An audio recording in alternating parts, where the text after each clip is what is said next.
I'm Mayi. I'm Keisha. I'm Nikki, and I'm really excited to be here and share these moments with you guys. And honestly, this feels a little nerve-wracking but also really exciting since this is our first podcast. Yeah. And we're so happy that you're here with us today. So, for our first episode, our first podcast together, we are going to talk about something really close to our hearts. Realizations that change us. You know, those small moments where you just pause and think, oh, so this is what it means. Exactly. And the thing is, life doesn't come with instruction. We learn through experience, through people, through moments we don't always expect. And as we grow, we start to realize that some lessons aren't loud or obvious. They are quiet, but they stay with you. So today, guys, we're just going to talk about those realizations in life. The kind that slowly changes how you see yourself, others, and everything around you. And this isn't about regrets, it's about reflection because sometimes the most important thing we learn come from every simplest moment. So let's start with confidence and self-worth. Honestly, this is sometimes I'm struggling with for a long time na dyan.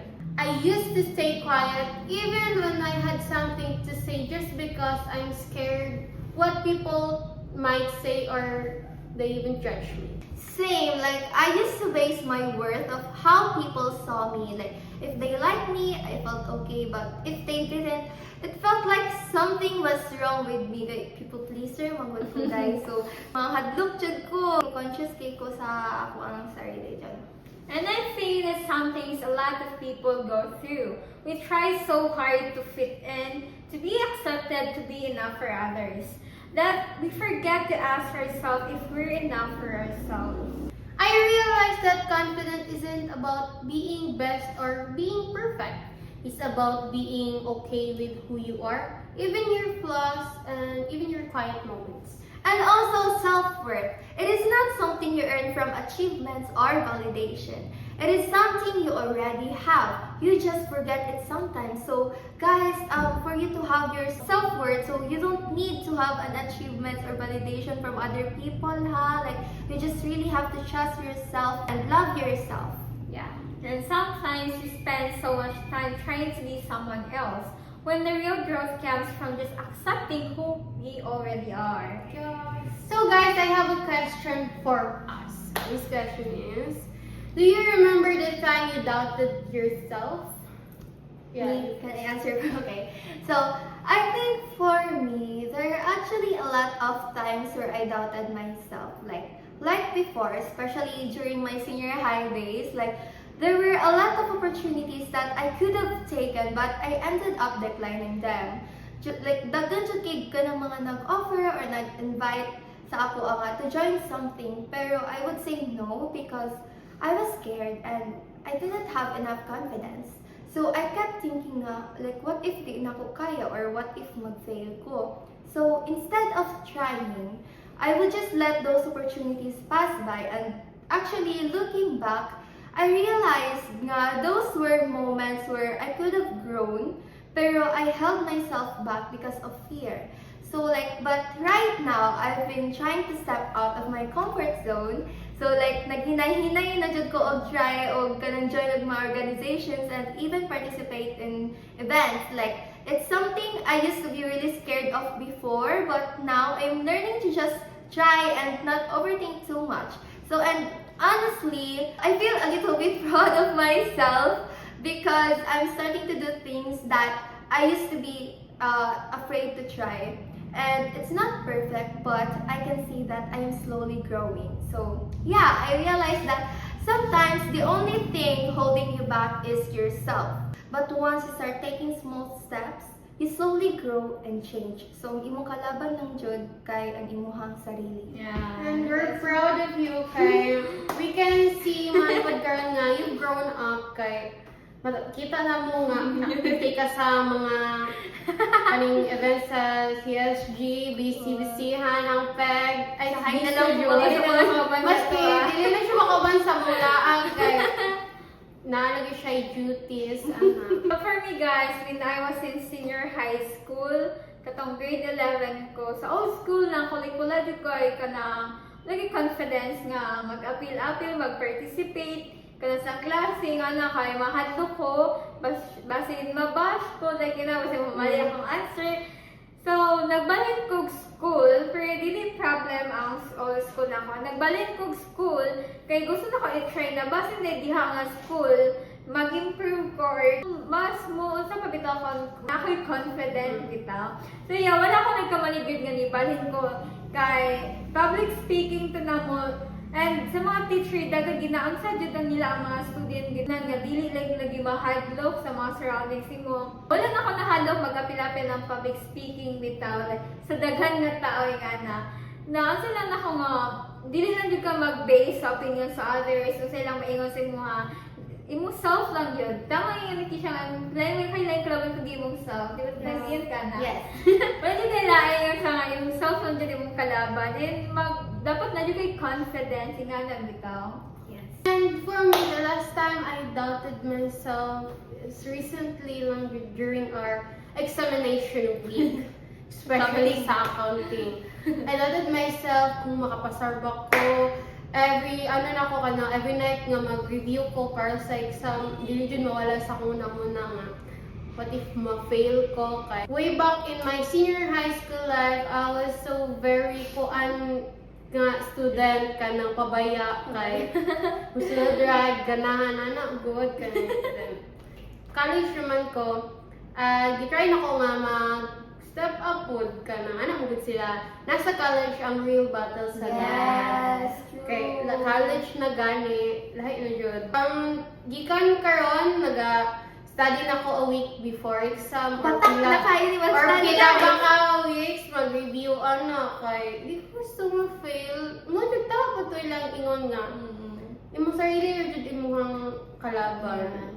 For example, sa exam, mabagsak ka, hindi ka ma-review. Una-una ni mga ka ng mga dili importante. Mga Magdula, mag-TikTok, maglaag, o diba? So, mabagsak, should ka kung di ka mag-study. Time management. Time management. As a student, importante po nasa to. Yes. I think the real lesson here is doubting yourself is normal, but staying in doubt is what you hold back. And learning to believe in yourself, even little by little, can change everything. Yes, because at the end of the day, the way you see yourself matters more than how others see you. Next is overthinking and stress. And honestly, this is something I really struggle with. Same! I had so many nights where I couldn't sleep because I keep replaying conversation in my head, thinking about what I should have done or said. Or like imagining things that haven't even happened yet, like creating problems in your mind that don't even exist in reality. Imagine na lang mo sigunsang una mo problem na lang na ma-stress na lang hinuon ka, kay tungod ka na sige kag overthink gani. Exactly, and it's so draining you, diba? You waste so much time and energy thinking about things you can't control. So I've come to realize that overthinking doesn't protect you. It makes everything heavier lang jud. Yes, and also stress doesn't solve anything. So it doesn't make outcomes better, like it just makes you tired. Sometimes the best thing you can do is pause, breathe, and remind yourself that not everything needs to be figured out all at once. Okay, so nakoy pangutan sa inyo ha. So, when was the last time you overthought something? For me, overthinking usually happen at night, like kanang wala na kayo kay distraction and suddenly daghan na kayo thoughts nga mosulod sa akong mind. Maka-overthink ko even small thing like conversations or decision I made earlier in that day. I start thinking kung okay ra ba to or something I said na wrong ba. But lately, I've been trying to remind myself na not everything needs a deep meaning. Sometimes it's okay just to think, let it be, and not overanalyze everything good. It's something I'm trying to learn, but I'm getting there slowly. Yeah. How about you, Nikki? So for me, it's when I feel like I need to control everything. Like I overthink because I want everything to go perfectly or to go the way I planned. But the more I think about it, the more I realize that the more I try to control things, the more stressed I become. And it's not high things not even turning out the way I expect.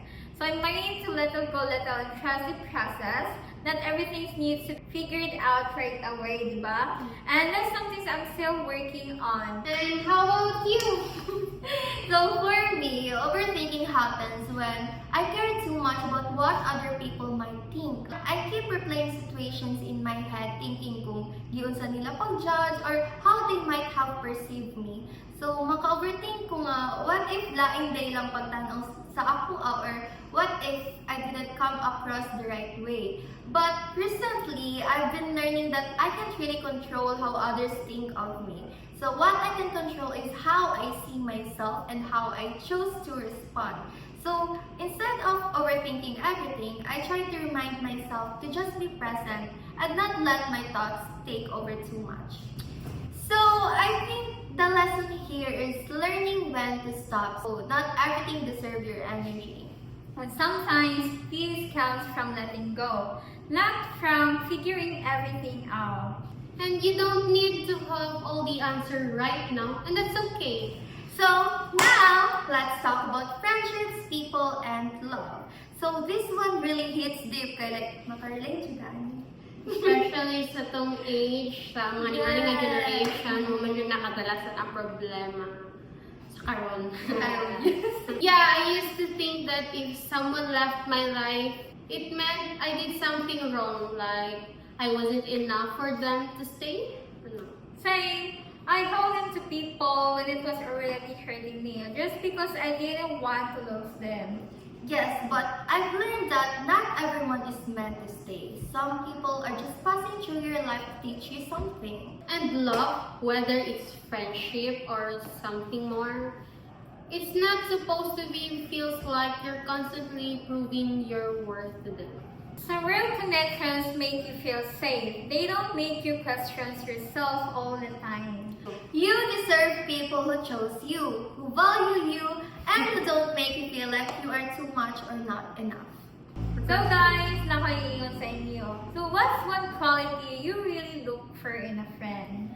I think for me, it's consistency. Like, dili lang kay okay mo when things are fun, but kanang they say even when things get heavy. Like, I really value friends. Genuine jud siya. Hindi ka kinahanglan mag-pretend or mag-adjust too much just to be accepted. Because I think real friendship is when you feel safe to be yourself without overthinking how you are being perceived. Dili lang jud kay muduol lang sila sa imuha nga naa sila kailangan. We really need friends jud na who are always there by our side even when things are hard jud.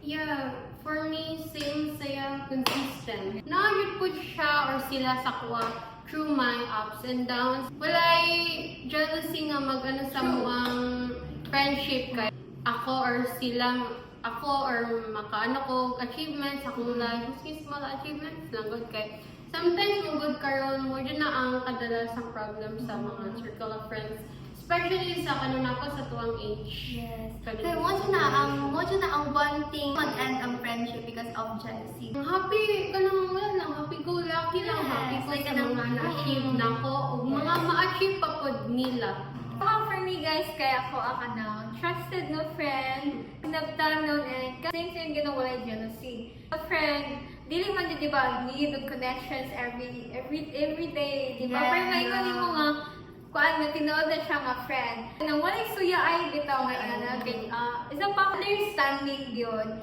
Kadalasan sa understanding diha gid di ba kanang magguba ang friendship. For example, na-achieve ang isa nimong ka-friend, di happy lang, dili mo siya siraan. Walay ka nang selos-selos maging Dapat happy jud ka, like walay plastic. Ang friendship need of communication Yeah. every day. Yes! Relate That's so true. Relate po ko na Yes. I have a friend nga best friend, we're really close friends. Classmate man good may elementary lang, then different school na high school, senior high.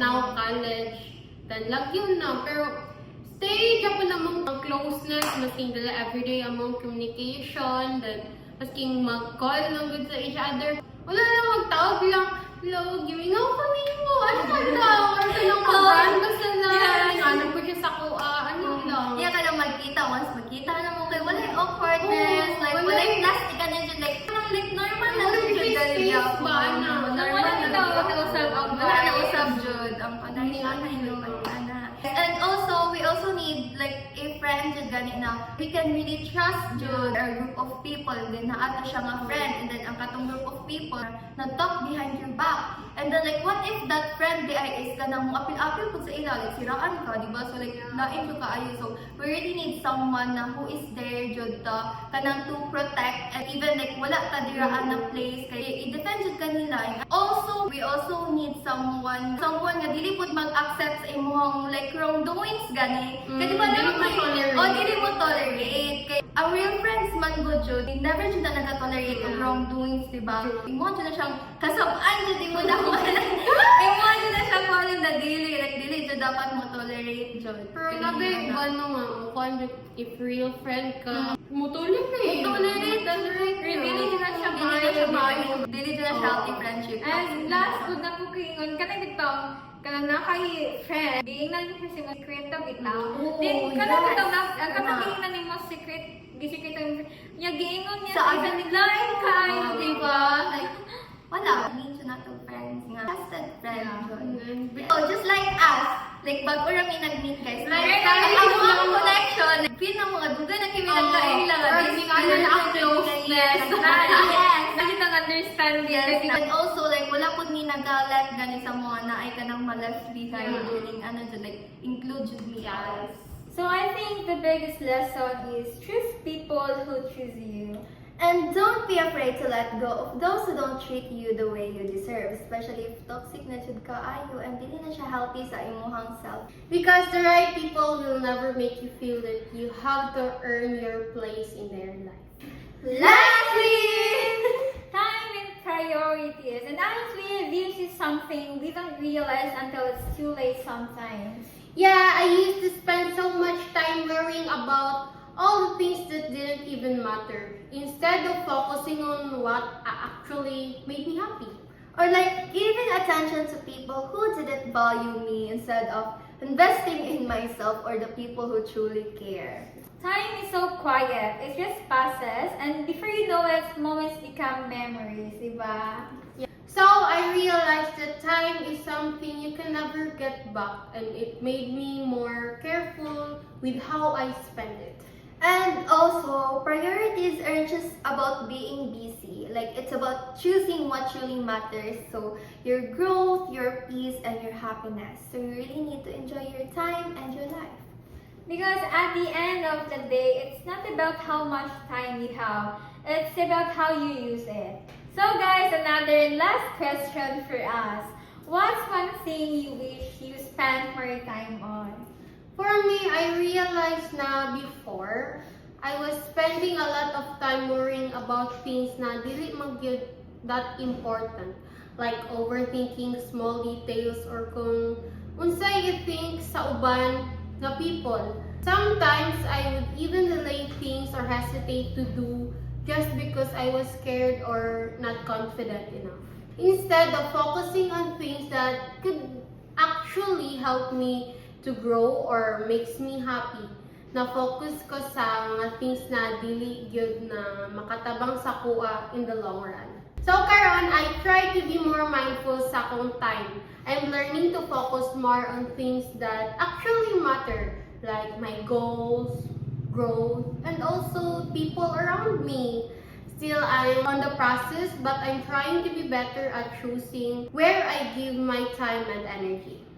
And so, ako na food.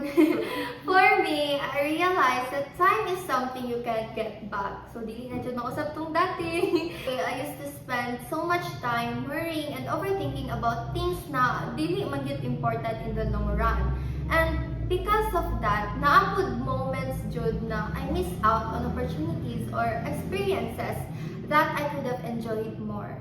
So, karon, I am trying to be more intentional with my time. I focus on things that really matter to me, like my growth, my goals, and also giving time to the people and moments that make me feel at peace. It is still a process, but I am learning to value my time more and choose better where I give my energy. For me, guys, time passes really fast without us noticing. Like, one moment you're just doing your daily routine, and then suddenly, a lot of time has already passed. Sometimes we focus too much on things that don't really matter, and we forget to enjoy the present or the people around us. So I've learned to slow down a bit, be more present, and be careful about how I spend my time and energy. Because time is something we can't really take back. Yes, so enjoy life, guys, and enjoy your time. Because nakabalo kung pila na lang atong oras diri as a world. Dali lang po jud ang panahon. Dali lang po jud ko yun. Hoy, mag-UGT na ta. Graduate na ta. So, muna na atong goal. Mag-graduate sa tadakat ha. Kaya dapat ay 3 years. So imagine, bago pa ta nag-graduate og senior Senior high. Bago Tapos, pa. karon, Mag-second year na kayo. Oh my second God. year na. Duha na lang ka-examan dyan na mo. Duha na lang. Or, duha ka months na. Di ba? Duha na lang. 2 months na Second lang. year na Second kayo. year na. Mag-second year namin. Dapat magkitag mga agian. Layo na dyan, guys. Layo wala kayo. Dahil Layo next- po. So the lesson here is to be intentional. Don't just let time pass. Make it meaningful. Enjoy your time with your family, your friends, everything around you. And guys, focus on what matters because not everything deserves your time. And don't wait until it's too late to start choosing. So, how you guys feeling after everything you've talked about? So, dagan yung kay ko balaan sa to and unsa din ako nga nag-improve yun ta. Balaan ako kung unsa to inyong mga doubt sa inyong self, ingana bitaw. Yes, to know more about you too. College circles, ang tawag yan, di ba? College Kaya forever na ni. Yeah. Forever na ni dapat. Hoy, yawan mo tanaw taan ni yung Really? video. Katanaw na to, di ba? Ikaw daw graduate po. Yan ito. Ang gabi siya gakila ko na siya ganito. Buhitak na ni siya. So, what are your takeaways and realizations? So for me, we learned that it's okay to doubt, to overthink, to lose people, and to make mistakes. Because that's part of being human. After everything we've talked about today, I think one of the biggest realization is that growth really comes from reflection. Yes, and also confidence, self-worth, peace, and love time. They're all connected actually, and they all start with how we treat with ourselves. But what matters is what we learn from those moments. To trust ourselves more, to protect our peace, to choose better people, and to value our time. Because in the end, life isn't about getting everything right from the start. It's all about growing, learning, and becoming better as we go forward. Thank you for listening! Until the next time, take care of yourself. Choose what matters. And always listen to the realizations that change you.